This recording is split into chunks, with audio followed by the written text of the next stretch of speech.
Hey folks, welcome back to Bear Mountain today. We are going to do a follow-up on a video we did the other week on soil blocks. And that video we focused in on mini blocks and how we made them.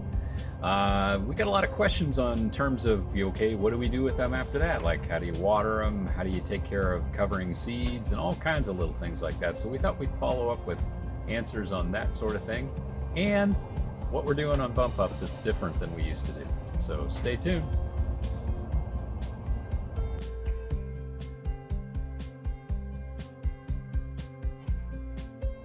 Okay, to start with, one of the first questions that came up with was, well, okay, great, you got all these mini blocks and things germinated. What do you do then?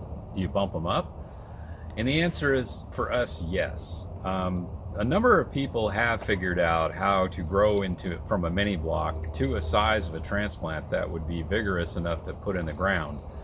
We've tried it a couple of different times and we've had mixed success. Some things worked, like feverfew worked, and maybe to a lesser degree zinnias. But many of the things that we found with is that the plant roots were too constrained in the mini block itself, and then the longer you tried to grow it on, even though you were fertilizing the plant, it was damaging the roots to the point where the actual plant in the ground had to spend time trying to recover. So from our perspective, it wasn't something that worked for us. Now that doesn't mean that there aren't people doing it today that have figured out the magic formula. We just never did.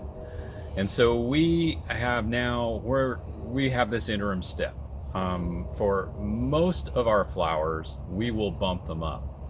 Meaning most of the ones that are started, everything is started in a mini block will get bumped up. It does not, for us, get planted directly in the ground. Most of those things are your small seeded things, snapdragons, poppies, Lisianthus is that's a classic. Dusty Miller. Basically everything stock. is a really small seed stock. Yeah, all that stuff goes into a mini block for germination. So the key is, when do you bump them up? You want to get to these guys when they're basically the cotyledon leaves are out in full, and maybe you're just starting to see the beginning growth of the first set of true leaves. That's the point usually when that plant has exhausted the space and is not getting to the point where the roots are wrapping around in that little block. So when you bump those things up into the next level of grow on block or plug tray or cell tray or whatever you want to call them, they will have a faster and easier way of adapting to that. And Callie says yes. So there'll be a quick little photo coming up that will show the perfect time as an example for snapdragons to be bumped up. Yeah, we have an example right? of that. Right. Yeah.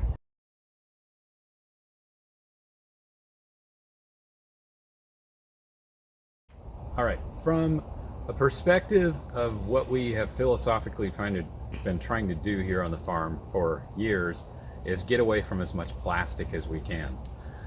Unfortunately, the trade-off for using larger cell blocks, which we did do for a number of years, the 2-inch blocks and the 1.5-inch blocks, is that it took up too much time. There's only the two of us running this farm. We don't have hired labor. And it didn't make any sense anyway to hire labor to make soil blocks. And that was the biggest problem that we had is the amount of time it would take to create the blocks. The blocks themselves actually made a much better transplant. And we have found, as long as you kept them adequately watered and in a good, growing on environment, that extra space did make a big difference in terms of the quality of the plant. We didn't get as much wrapping of the roots, like you get in a plug or something of that nature, and it did air prune nice and everything was great, except the biggest problem was we couldn't make the mix and the blocks fast enough that it didn't impact other work we had to do on the farm. So we kind of took a page out of Singing Frogs Farm, as you hear the frogs in our own background. And what they do is they use these really simple, they're typical vegetable, or you'd call them six-pack trays, and they're about the size of a 1.5-inch block. And we just use Pretty much the same pro mix that we use for the mini blocks, except we add extra fertility into it by putting our own compost, worm tea compost into it, and also some of our well decomposed bokashi compost into it, and that is what we use as a base for these 6-pack trays. These are very fast to fill up. You get 72 of these guys in a tray, and once they're ready to go like this, the next step is we just water it down, and then you can just use your finger real quick to make a dibble, and that's about the size that a 3/4 inch block will go into.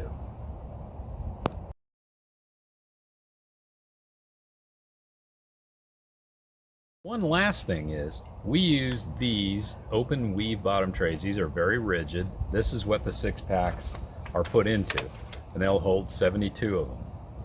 We don't put a solid tray on the bottom of them, and we don't put a capillary mat in this, because these guys are going to be watered and the excess water is going to flow out.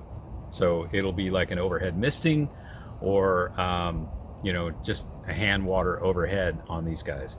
And as long as what we have found, as long as we make sure we don't let these things go dry, and that not too wet, not too dry, check them on a daily basis, they grow on pretty well. We fertilize with worm tea or bokashi leachate that's diluted 1 to 100.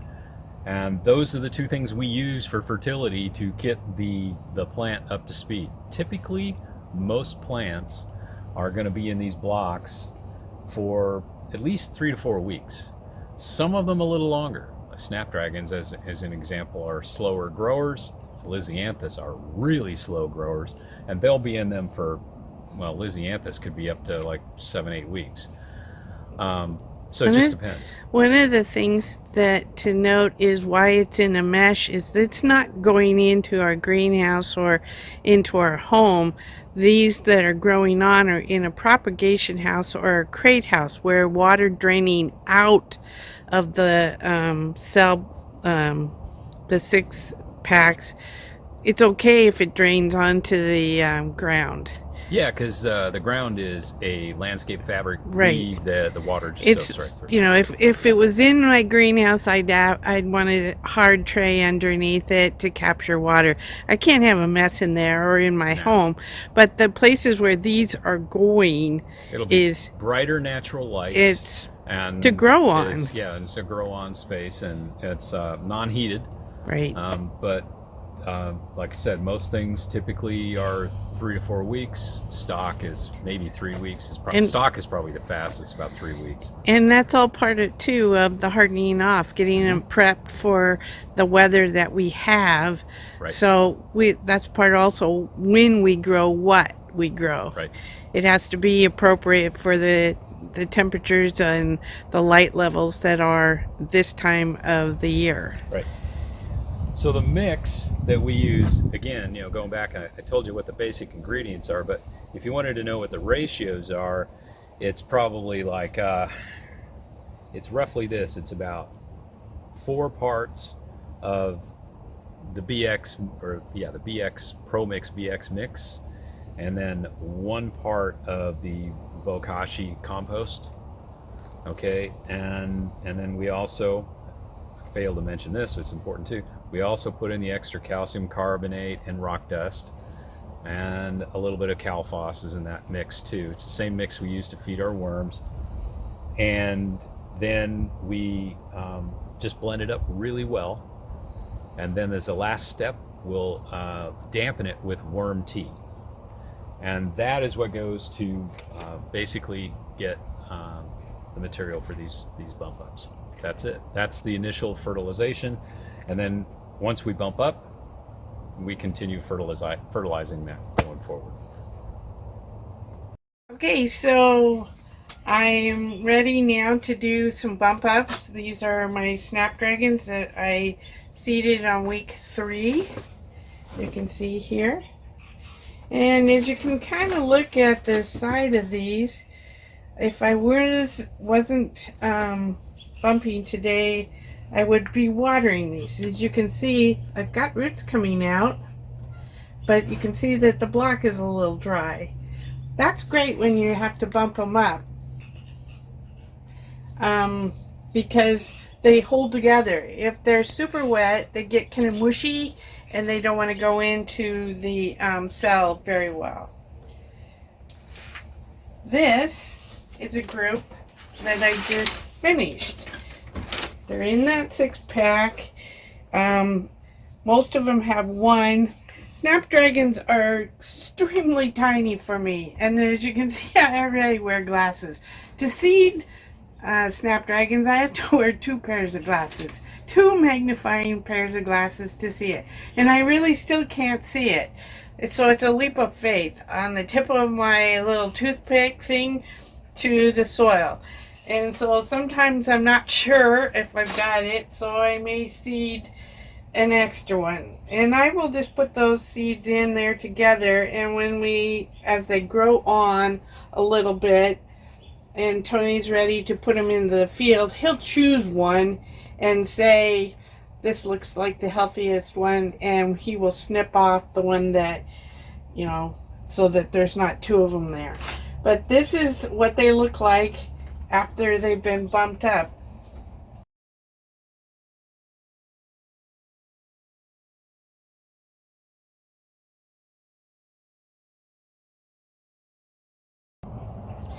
So I loaded these all up, and the mixture had some moisture in it, but I want to always make sure that I have got plenty of moisture in these, because like I said, the snaps that I'm currently doing are a little on the dry side.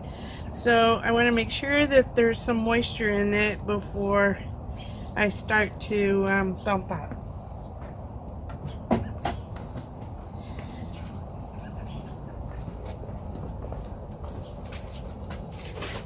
So what I do then is I use a little double stick, and I create little holes in all of these. I could use my finger, but I do this and then I end up doing it with my finger also as I go. And I don't wear gloves. So, but isn't part of what you're doing with that stick also too making sure there's no air pockets in there? Yes, and I'm also looking for anything that would be like a big huge piece of wood or something that would be kind of in there blocking everything.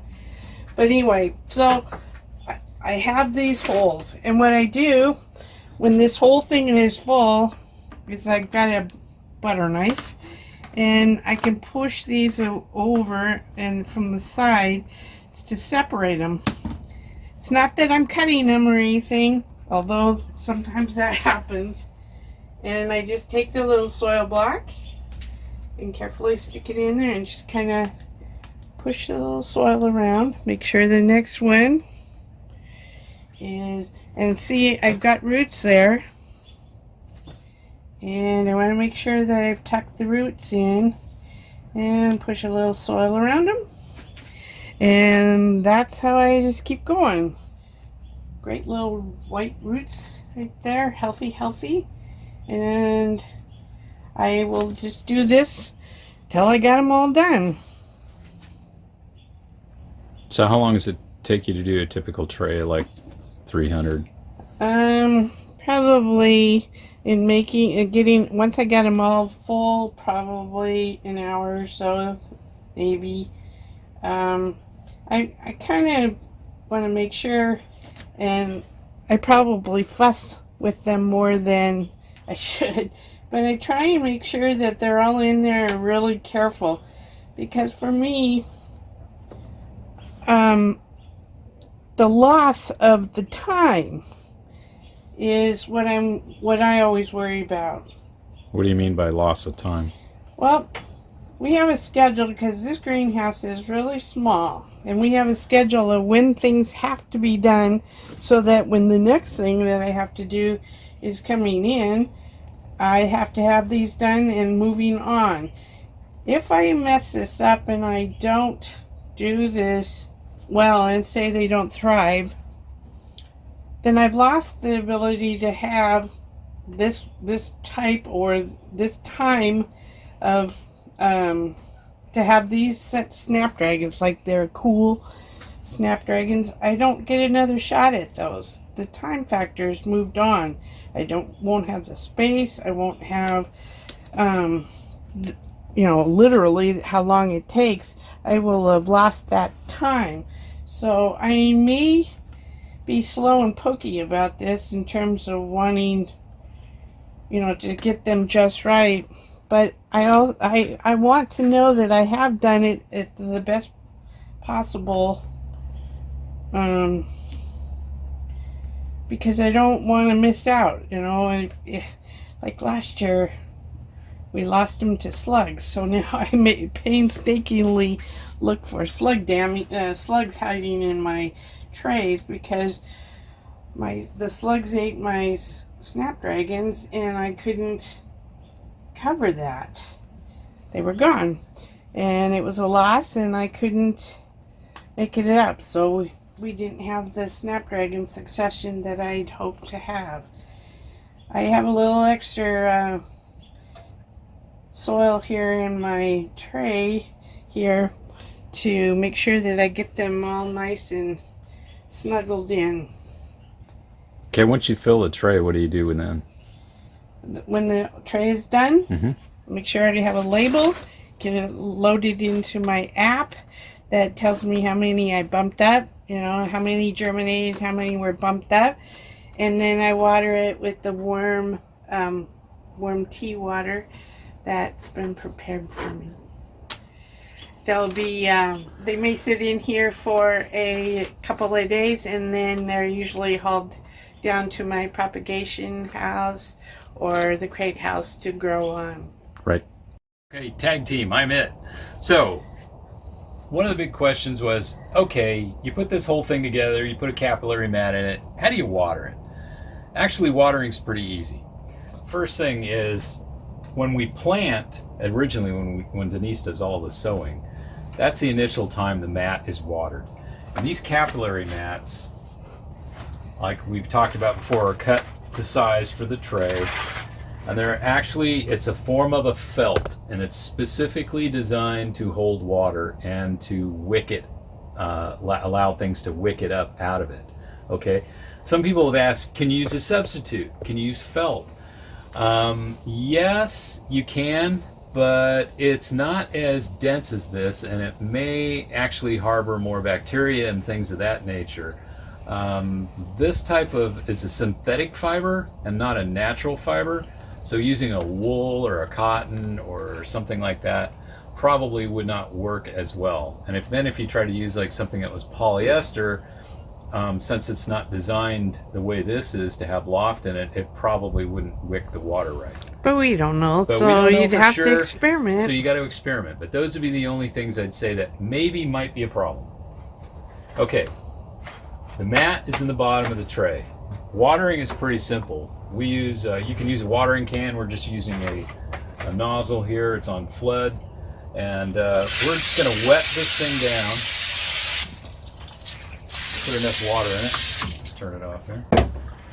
Make sure the mat is totally wet. And see, we got a little excess water in here.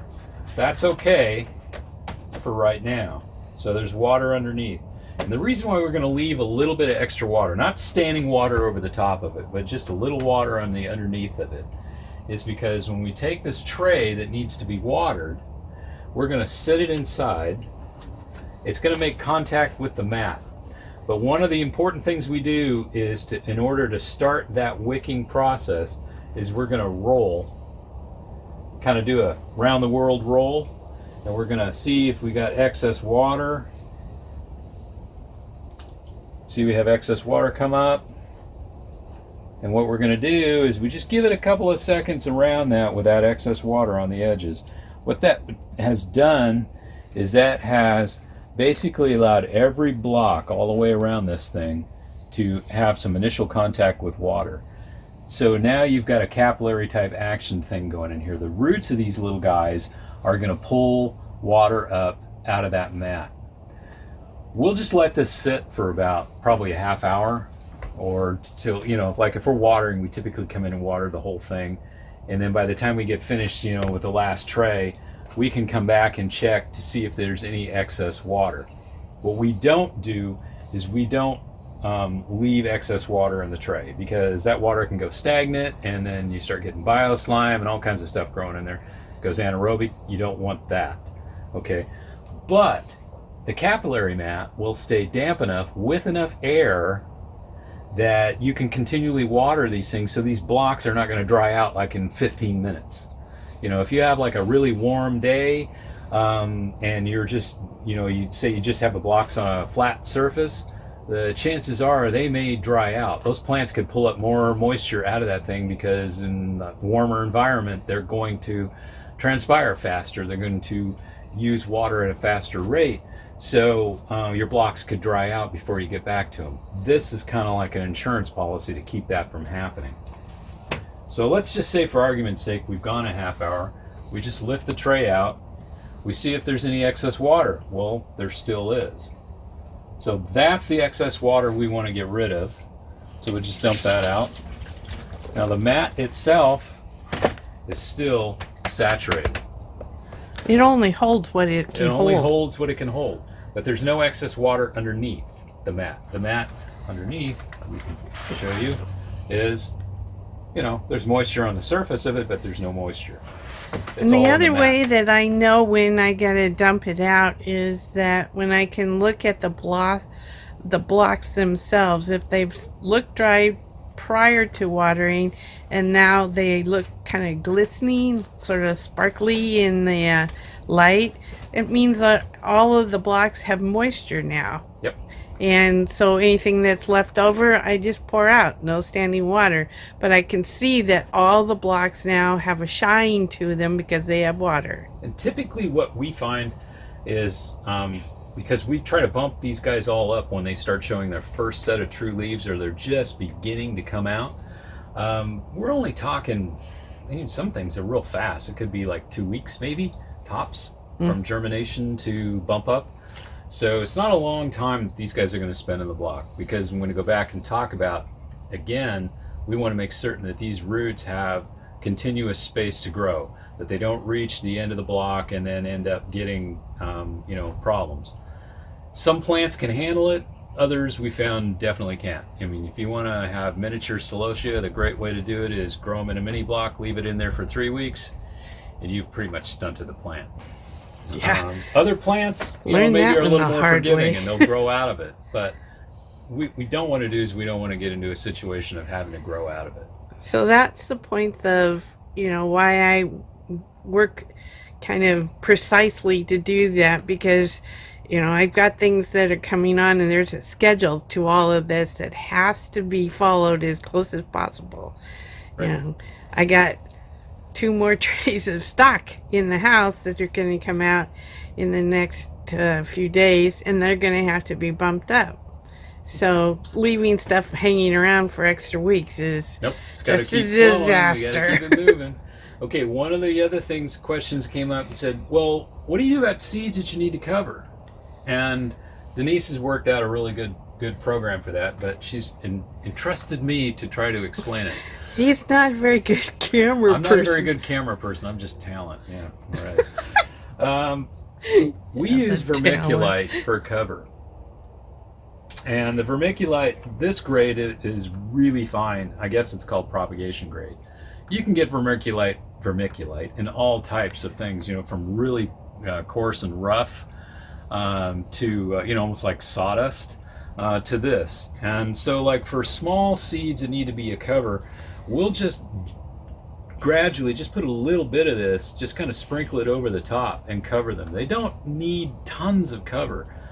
And the second benefit to using this stuff actually is we have found that it kind of slows down the growth of algae. So if you do have a problem for some reason, some things grow very slowly. Lysianthus. Lysianthus, we haven't perfected a covering on that one yet, and sometimes if you leave this stuff in the block too long, you're going to start getting an algae growth on it, or if it comes about. Well, this stuff will kind of help prevent that. It'll slow that down.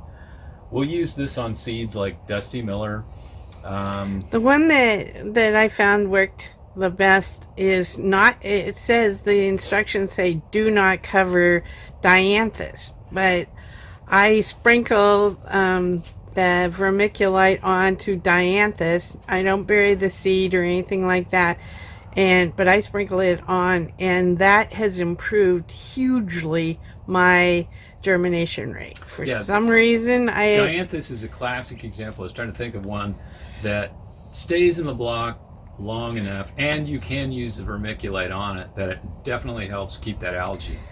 Because dianthus will, for us, takes like 3 weeks for them to get to the point where they're going to start showing their first true leaves. So they stay in that block a little longer. If we need to fertilize, if we have something like that that's growing slow and is in the block for too long, it needs to be fertilized, we will use a very diluted bokashi leachate and put that as a bottom wick up. But that usually our stuff, we're moving out fast, so it doesn't run into a fertility problem. And so that's the point of what we're trying to do. All the watering we do in these guys is from underneath. We do not water overhead, because you'll just pile drive these guys and melt the blocks.